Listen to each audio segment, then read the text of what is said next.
भारत जल्द बनेगा यूएन के सिक्योरिटी काउंसिल का परमानेंट मेंबर। 70 सालों से वीटो पावर मिलने का इंतजार हुआ खत्म। रूस और जापान को पछाड़कर भारत बना दुनिया का तीसरा सबसे शक्तिशाली देश।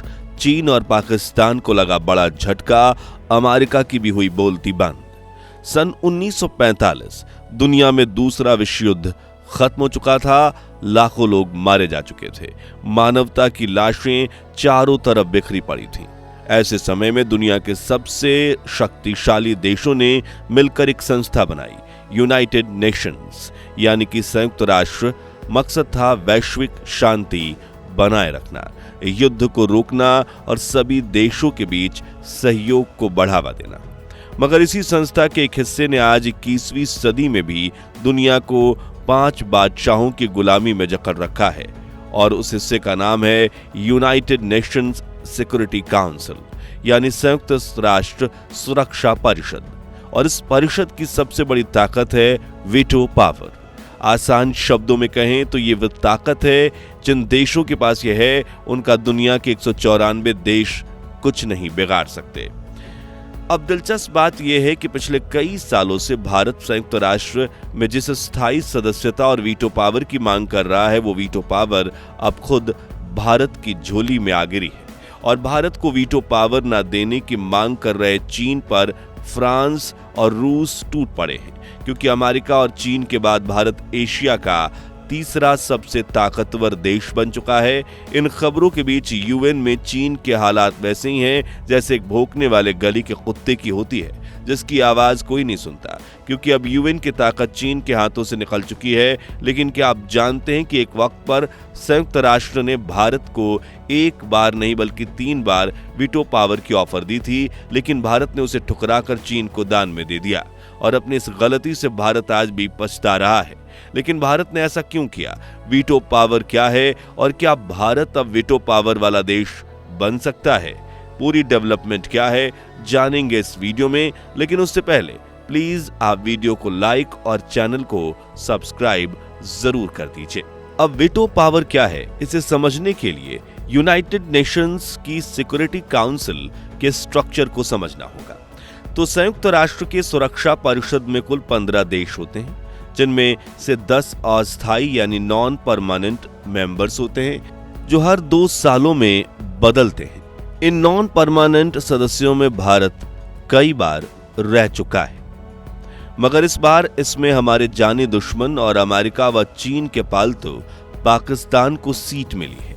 जबकि 5 स्थायी सदस्य यानी परमानेंट मेंबर्स होते हैं, जिनमें America, Russia, France, United kingdom यानी ब्रिटेन और चीन का नाम शामिल है। इन्हीं 5 देशों को वीटो पावर यानी ना कहने की ताकत मिलती है, और यही 5 देश आज दुनिया चला रहे हैं। क्योंकि ये एक ऐसी ताकत है कि अगर पूरी दुनिया एक तरफ खड़ी हो तो ये 5 देशों में से कोई एक ना कह दे तो सबकी राय बेकार हो जाती है। आसान शब्दों में, अगर कोई प्रस्ताव इन देशों के खिलाफ आता है तो ये सीधे उसे वीटो करके खारिज कर सकते हैं। बाकी 188 देश सिर्फ दर्शक हैं, कोई आवाज नहीं, कोई असर नहीं। अब ये वीटो पावर इतना जरूरी क्यों है? तो देखिए, अगर भारत यूनाइटेड नेशंस में किसी पाकिस्तानी आतंकवादी को ग्लोबल टेररिस्ट जारी करने का प्रस्ताव रखता है ताकि उसे दुनिया के किसी भी कोने में पकड़कर मारा जा सके, तभी इन 15 देशों के वोट होंगे, और उनमें से 14 सदस्यों ने भारत के पक्ष में वोट दिया, लेकिन इकलौते चीन ने वीटो कर दिया, यानी कहा मुझे नहीं लगता कि ये शख्स आतंकवादी है, तो भारत का प्रस्ताव खारिज कर दिया जाएगा। इस तरह वॉर से लेकर इकोनॉमी तक सुरक्षा से जुड़े ऐसे कई मुद्दे उठते हैं जिसमें वीटो पावर जिस देश के पास होती है वो हमेशा अपनी मनमानी करता है। इसलिए भारत को विश्व महाशक्ति बनने के लिए वीटो पावर की काफी जरूरत है। और अगर आप देखने जाएं तो यूनाइटेड नेशंस का स्थायी सदस्य बनने का हर गुण, हर क्वालिटी भारत में है, बल्कि भारत तो ब्रिटेन और फ्रांस से भी ज्यादा हकदार है। कैसे, चलिए जानते हैं। सबसे पहली बात, भारत दुनिया का सबसे बड़ा लोकतंत्र है। जब संयुक्त राष्ट्र शांति, मानवाधिकार और लोकतंत्र की बात करता है तो भारत उसकी जीवंत उदाहरण है। जिस देश कि 140 करोड़ से ज्यादा आबादी हर 5 साल में बिना खून खराबे के सरकार चुनती है, वहां की आवाज को दुनिया के सबसे बड़े मंच पर अनसुना करना नाइंसाफी नहीं, साजिश है। दूसरा कारण, भारत वैश्विक शांति में सबसे बड़ा योगदान करता है। यूएन के पीस कीपिंग यानी शांति मिशंस में भारत ने अब तक 2 लाख से ज्यादा सैनिक भेजे हैं। आज भी जब दुनिया के किसी कोने में मानवता संकट में होती है तो सबसे पहले भारत अपने सैनिकों और डॉक्टर्स को भेजता है। क्या ऐसा देश सिर्फ दर्शक बना रहे? क्या सिर्फ 5 देशों की ही शांति के ठेकेदार हैं? तीसरा गुण, भारत की अर्थव्यवस्था। आज भारत दुनिया की 5वीं सबसे बड़ी अर्थव्यवस्था है। वर्ल्ड बैंक का कहना है कि आने वाले दशक में भारत 3रे स्थान तक पहुंच सकता है। इतना बड़ा बाजार, इतनी बड़ी जनसंख्या, इतनी बड़ी टेक्नोलॉजी हब, जिस देश में दुनिया की सबसे बड़ी युवा जनसंख्या हो, उसे अनदेखा करना क्या समझदारी है? चौथी बात, भारत का संतुलित और नैतिक विदेश नीति वाला रवैया।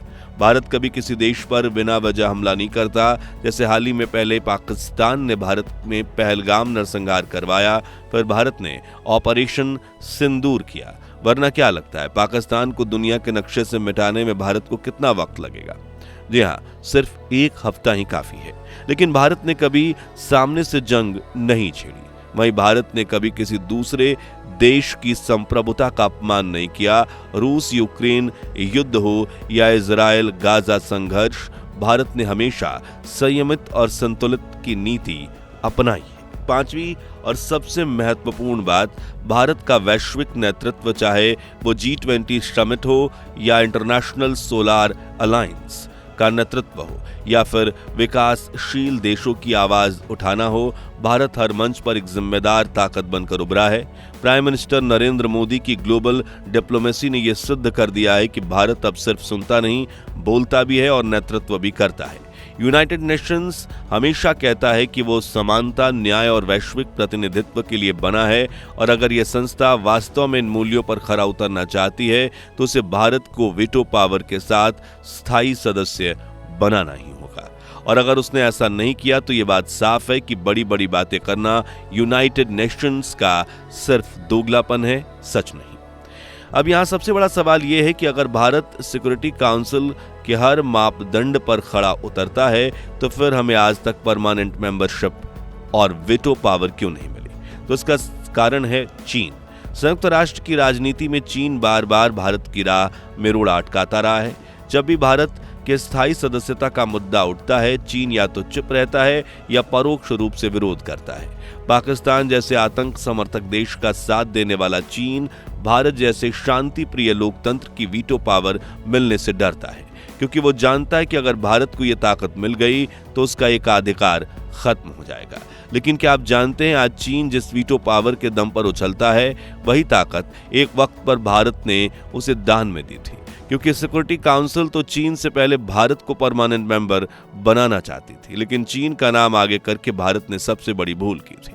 दरअसल साल 1945 में जब संयुक्त राष्ट्र बना तब भारत आजाद नहीं था। अंग्रेज भारत छोड़कर भागने की तैयारी में थे, इसलिए उसे शुरुआत में स्थायी सदस्य बनने का मौका नहीं मिला।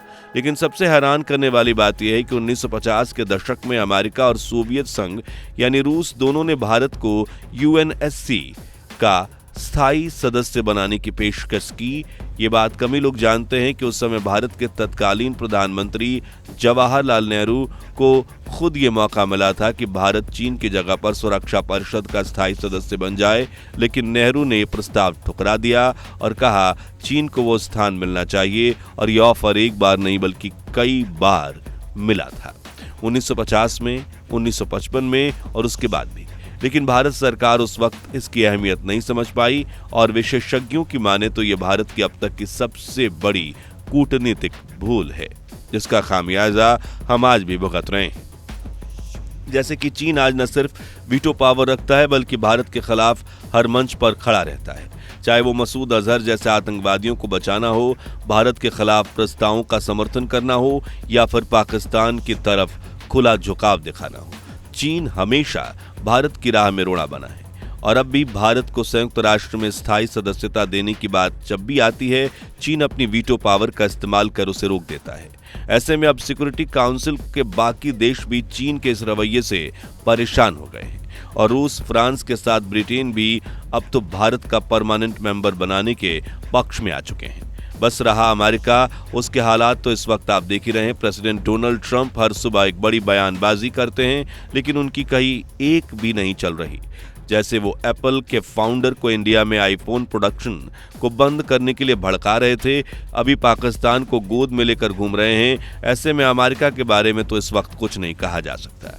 तो दोस्तों, अगर आपको लगता है कि भारत को यूएनएससी में स्थायी सदस्य बन जाना चाहिए तो कमेंट बॉक्स में इंडिया डिजर्व वीटो पावर, जय हिंद जरूर से जरूर लिख दीजिए और इस वीडियो को लाइक शेयर कीजिए जितना हो सके, ताकि दुनिया के सबसे बड़े लोकतंत्र की गूंज चारों तरफ गूंजे। और इस मुद्दे पर अगले अपडेट्स के लिए हमारे चैनल को सब्सक्राइब करके पास वाली घंटी जरूर बजा दीजिए।